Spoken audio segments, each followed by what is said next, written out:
welcome to the Daily Freakout. If you're watching this, you're probably watching it in the past. Sorry, in the future. I'm in the past, you're in the future. And I'll tell you right now, just moments ago, we had a intense hum problem, and that hum problem has mysteriously gone away. I have no idea what I touched or what happened, but it went away. And so everyone here is really, really excited and really happy about it. We've got a few interesting things to talk about today. Okay, that's enough. And both of which are somewhat political in terms of, at least what I'm thinking about, in terms of what they make me think of. Two very different areas of the world, but something that I think is important for us as people to think about. We're also going to listen to some music from a record, Moog Plays The Beatles.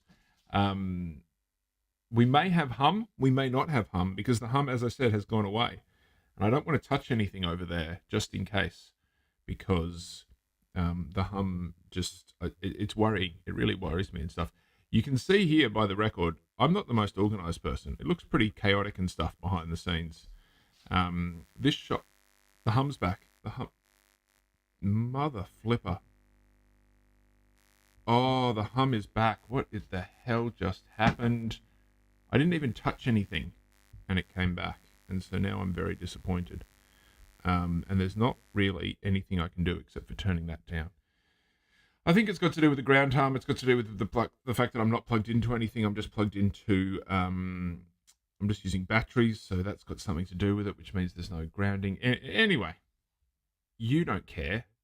And if you watch these or listen to these on a regular basis, maybe eventually when it's not there, you'll notice that it's not there and you'll appreciate that. But for now, it doesn't matter. Do me a favor in the comments. Tell me if you think this mic positioning is better. I liked it. I like the idea of being able to see the mic. Otherwise, there's kind of no point in the mic because it's a nice, beautiful, big ribbon mic. I may as well just go with one off camera if I'm going to be this up close and stuff in the picture. If you're listening to this, tell me or put a comment in the reviews or something like that about the sound. Does it sound good, etc., etc. I want this to be a community operation where you help me. And hopefully I can entertain you. Speaking of entertainment, let's do a quick little song to get us going from Moog Plays The Beatles.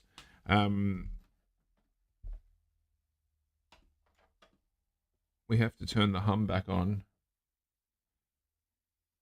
And we have to press a button over here as well. Dun, dun, dun. This is a fantastic record, as I said, called Moog Plays The Beatles. It's on Discogs. You can definitely buy it. And it is Beatles songs played by the Moog synthesizer. All the classics are there. Day Tripper, Yesterday, Get Back, Penny Lane, Lucy in the Sky, Michelle, Hey Jude, In My Life, The Fool on the Hill, Good Night. All of them. And there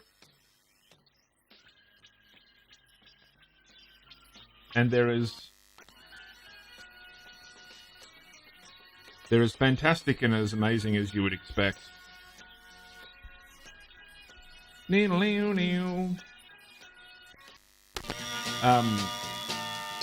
The hum just got louder for some reason.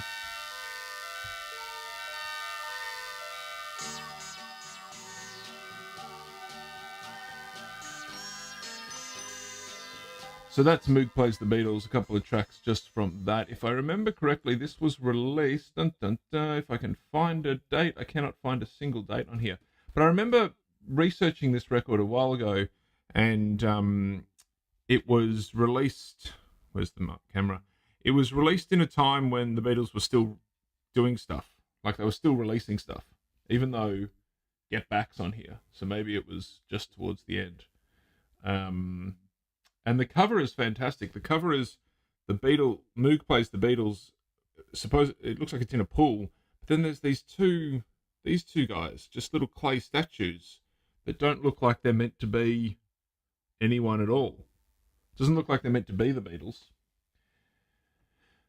But again, that is a record from my collection. Moog Plays The Beatles. Fantastic stuff. Check it out if you can. I do believe it's on the YouTube and all the places that you could go streaming records if you want to go streaming records. It is not for sale. It is not part of the competition or anything like that. The competition for Disco Saturday Night is still available. Nobody has messaged or anything. And what I wanted to do is I wanted to check our subscriber list on the YouTubes. Let's have a look right now. Checking it out right now. Checking the number right now. Oh, did I upload that yet? Oh no, that's decided to stop working. That's good. That's not working either. Hello. This is... where is the... Oh, that's down. God damn it. There's the mic's back. No, that's not it.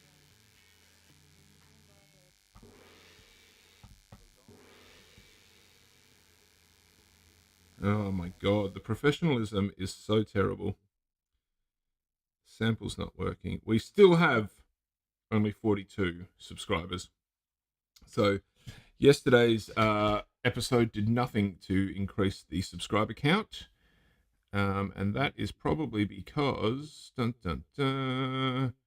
grand total of one person viewed yesterday's episode. Had a high of 109 for the Monday's episode, so that's pretty good. It's really, you look at the numbers, like if I didn't live alone, this would be so much more pathetic and embarrassing. If I had a partner who was like, oh my god, he's doing that stupid radio show that no one listens to, it would be even worse. But if I do it by myself and I live alone, I can be pathetic in my own environment and no one gets upset and I just enjoy myself. It's like playing guitar to no one. I remember one time when I was in a band and were we playing a gig that night? I think we were playing a gig that night and we got there a bit early. And a guy got up and played some songs. And there was literally no one in the band room. We were outside the band room and there was no one in the band room. And he played some songs and he spoke as though there was an audience. And his stuff wasn't terrible, but it wasn't great either. It didn't entice you to go want to listen to it. And I remember just thinking, what's he doing? Like, does he... And I don't know if I felt embarrassment or if I disliked what he was doing or something, but I thought, what are you... Like, are you noticing that? Are you delusional into thinking that there is somebody listening to this? But then you hear about artists who are like, oh, I used to play rooms to no one all the time, and you've just got to get out there and just keep playing, and then eventually it clicks with someone. And so that's what I'm thinking. I'm thinking no one's going to watch this, and we'll just keep going and pushing through. The average, I think it was for the high watermark of 109 views, was like 7 minutes. It's now been 8 minutes, which means that if you're listening or watching right now, you are more than the average. You're a fan, unfortunately. I'm sorry. Anyway, let's talk about a slightly depressing subject, which is Greek police using masked migrants to forcibly push back other migrants across the border. It appears that... that was a quick change. It appears that Greek police have been hiring since about 2020, according to the article, and we can bring up the article here. Greek police have been recruiting migrants in violent push other migrants back across its land border with Turkey. And it appears that throughout the article, if we go further down, obviously I haven't highlighted it or anything like that, but claims that they were being carried out in Greece by foreign masked men were reported in 2022 by the Netherlands-based news organisation Lighthouse Records, and the BBC has apparently also done a report and a investigation and stuff, and found that since about 2020, the Greek police have been hiring mercenaries, effectively, who are migrants themselves, paying them in cash and watches that have been stolen off other migrants, and saying, put a mask on and just stop people coming in.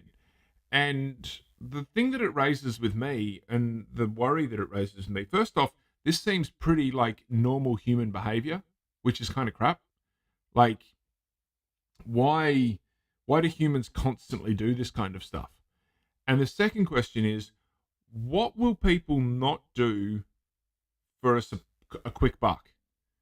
Like, do these people go home and take their mask off and then lie down in bed and not think about what they did that day? Because I go home after just flipping burgers or taking the dogs for a walk and think about what I did that day and question my behaviors and my choices and did I act ethically and all that kind of stuff.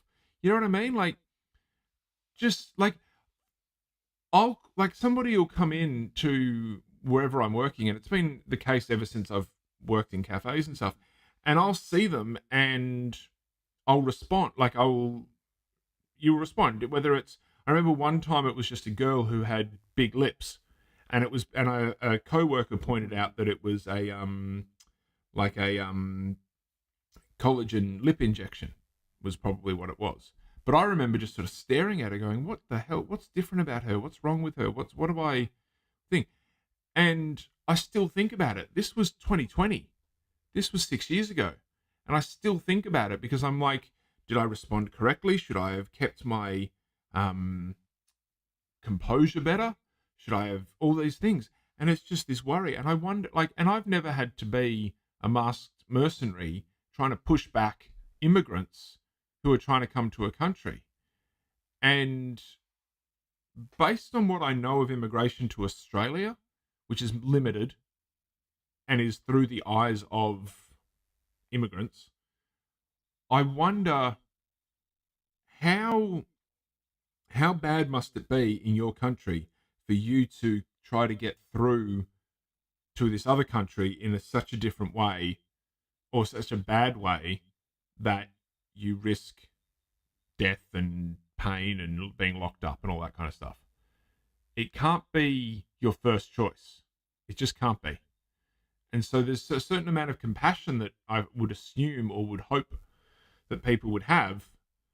And then after you've gotten through, to then be like, here's a job, put this mask on and go and stop other people from doing what you're doing. What's that whole pull the ladder up behind you thing?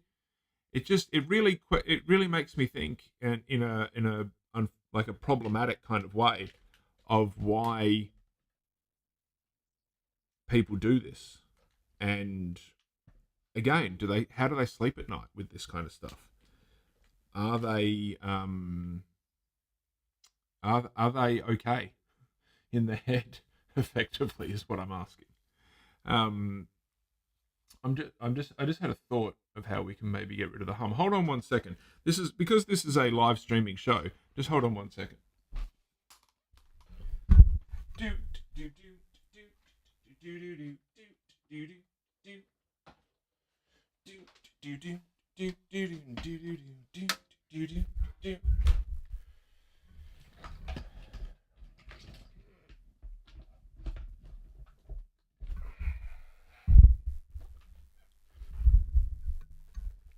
And I realised just then that, oh, hello. As I stood up, you saw that my top has got a lot of holes in it. This is a fairly old merino top, and I've noticed that merino rips and shreds very quickly. You can't wear it as a outer layer, or else you will put a hole in it because, for instance, just from walking and a branch or something will scratch on it and it'll thing. And it appears that... Nope. If you enjoyed the sounds of Moog Plays The Beatles, you're not getting any more of it. Because I have tried plugging the power into a different power source and it didn't work. So there you go. But luckily now, the sampler with all the funny sound effects is working properly. And if I do this... My mission responsibilities range over the entire operation of the ship, so I am constantly occupied. I am putting myself to the fullest possible use, which is all I think that any conscious entity can ever hope to do. That's a very good point, Hal. Thank you very much. I do have a full soundboard of Hal 900 quotes. Good afternoon, Mr. Amer. Everything is going extremely well. It is going extremely well. Thank you, Hal. That really makes me feel much better. Although my name is not Mr. Aimer. My name is Bobby Freakout. Florence Pugh, Pedro Pascal, and more join the fight to block Paramount Warner Brothers merger as Open Letter surpasses 2,000 Hollywood names. Yesterday, I brought this up as an article that we were going to potentially talk about, but we didn't actually get round to it. And so I'm bringing it back today because it's gotten from 1,000 to 2,000 names now. And the reason I bring it up is not because we all look at Hollywood actors looking all beautiful and wonderful and we think that their jobs are easy and that they shouldn't complain and whinge or anything like that. But it's the whole thing of unions and collective bargaining and all that kind of stuff.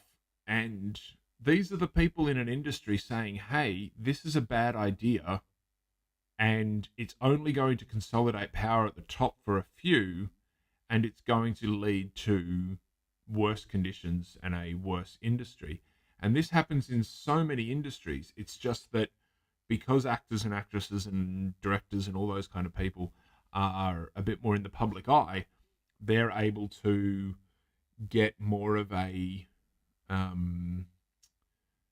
view of, or get their eyeballs on the subject a little bit more. If this was the plumbing industry, you'd probably never hear about this, and someone would be able to create a monopoly without anyone really kicking up a fuss. And it just gets me, and it's the same with sport. I listened to a podcast the other day about the NFL in America. Now, I think American football is a pretty average sport. I don't see the appeal at all, but it generates a lot of money. And apparently, even though the players get millions of dollars, some of them, they're not paid that well in comparison to the earning that they create. They generate such a major income for the sport because it's them, it's the players who are putting their bodies on the line and their heads, because the stupidity of American football of hitting your head all the time. The players don't get the money. And it's because of the monopolies of, there's only a handful of, I don't know how many teams there actually are, but there's not more than 50. So there's less than 50 people in charge of what's going on. And even though there's the commission and all that kind of stuff, the power is all within them. The same things happened with the UFC. I used to be a really big MMA UFC fan, but the UFC just created an absolute monopoly and have ruined it. The fighters don't get paid enough for the fact that they are literally, the goal is to go in and hurt the other player or the other fighter, and so you are going in there to get hurt. And you can fight a couple of times a year to be at your best. And if you then can't make money through sponsorships and things, then you're screwed. And the UFC have taken that away into certain degrees. And these monopolies and these big commissions and things that control everything are just a big, big problem. And it's the same with the movies and stuff. So my advice or my hope for you and for me as well when I'm thinking about this kind of stuff, go watch amateur sport. Go and watch amateur movies. If you want something that's not just watered down cookie cutter, go and watch the amateurs, because the amateurs have got no one telling them, like someone who's scraped together an album or a movie with their own money and it took them 3 years to make it. It's not going to be the big polished Hollywood thing that you think it is, or that you might see in other places, but it is going to be creative, interesting, and different just to everything else. And that's where it sinks. What was Peter Jackson's first film? Bad Taste, I think it's called. Find that one on the internet somewhere. Bad Taste by Peter Jackson. Fantastic, fantastic movie. Hello. Now, yesterday your sister didn't come up to be on camera, but you're going to be on camera, aren't you? Yes, you are. Oh, there we go. Oh, let me get rid of this, and we can put you in the corner. Wait, other corner. There we. Oh no, wait, I'm doing the wrong side. Wrong side. There we go. This is the doctor, and her little heart's going crazy right now. What do you want? You've had food. You've gone outside, and it's only 7:30. Okay. Thanks for the contribution. Love you. Dogs apparently age at like 7 times humans. Now these dogs are are 10 years old, that means that they're 70, right? Yesterday we went to the beach. These two, her and her sister, are just running around like crazy. So if I was at the age of 60 to 70, I can't even run like that now, let alone at the ages of 60 to 70. So part of me thinks I need to swap to a carnivore diet and just eat twice a day like these two. It's not quite, obviously that's not the case, but we'll see. We'll see what we can do. I do feel like I'm dropping a little bit of weight due to finances lately, because I don't have any money. Speaking of which, if you would like to contribute to the show, I will sometime soon have a pardon me, what's it called? A buy me a coffee, and you'll be able to check it out if you would like. That is the movie there, Bad Taste. That is the front cover of Peter Jackson's first film. It took him apparently a couple of years or something of just filming on the weekends and trying to and building everything himself with his mates. Like him and his mates just did the whole thing themselves, and on weekends building sets, building camera rigs, building everything. Like they wanted to get a shot going over a cliff, so they built a steady camera to put the camera on the end of it, and it was 16mm film as well, which meant they had to film it and then develop it and then see if they got a good shot or not. And it's just, so it's really quite amazing, an achievement. And in one scene, if I remember correctly, Peter Jackson actually fights Peter Jackson because he played a role in a couple of roles in the film because they needed people. And so they filmed one side of the fight. He then shaved off his beard, and then they filmed another side of the fight. So that's the kind of craziness that happens in that kind of film. And so, yeah, check it out. That was his first film, before everything, before Meet the Feebles, before Heavenly Creatures, and that other big one that he did. What did he do? Lord of the Rings. And so that's the one. So if you like creative, interesting sport or sport, movies, everything, go watch amateur stuff. Go to a film festival and see some weird stuff. That would be my recommendation to you, faithful listener or watcher at home. And also, if you like podcasts, see some amateur stuff where one guy is doing the whole thing and doing all the cuts. I was the one that found that clip whilst I was talking, or that picture, and put it up there. I'm the one doing the camera changes. I'm the one doing the music, everything like that. It's all me. And that's just how I like it and how I want it to continue. And so if you like it, go support it. Obviously support other channels as well, because the more diversity we have, the better. And these big mergers of these big companies will only ruin things. I really do believe that because the evidence is there. Unfortunately, Lord of the Rings just keeps getting worse and worse with everything they put out. I'm not a huge, I don't consider myself an absolute Lord of the Rings nerd, but I do love Lord of the Rings, and I have the audiobooks on my phone that I listen to whenever I've got nothing to listen to.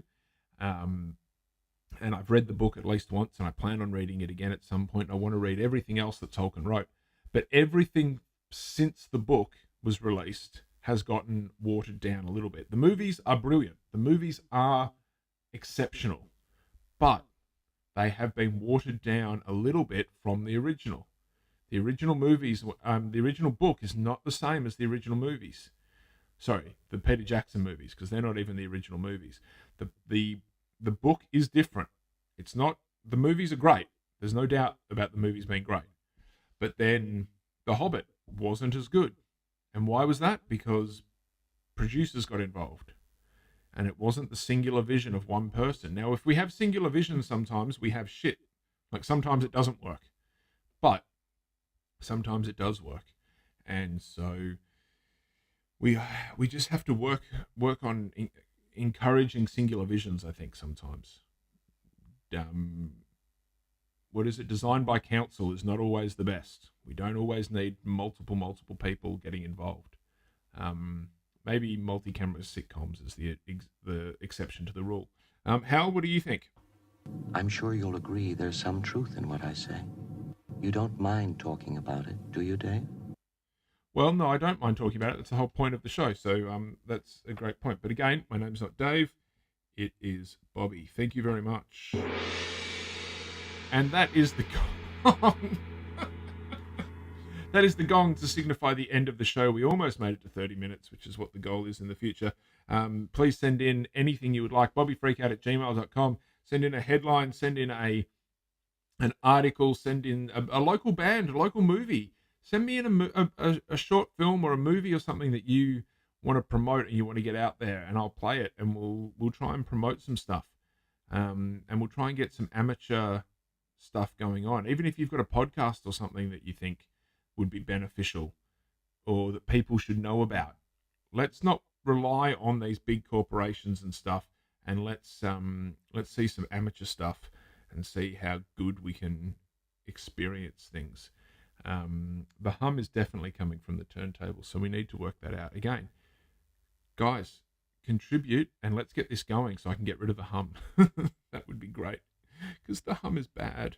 That's a t-shirt merch idea, isn't it? The hum is bad. Can I make the hum's back? How did it happen? I didn't touch anything. God damn it. Okay, that's the end of the show. Bye. Thank you.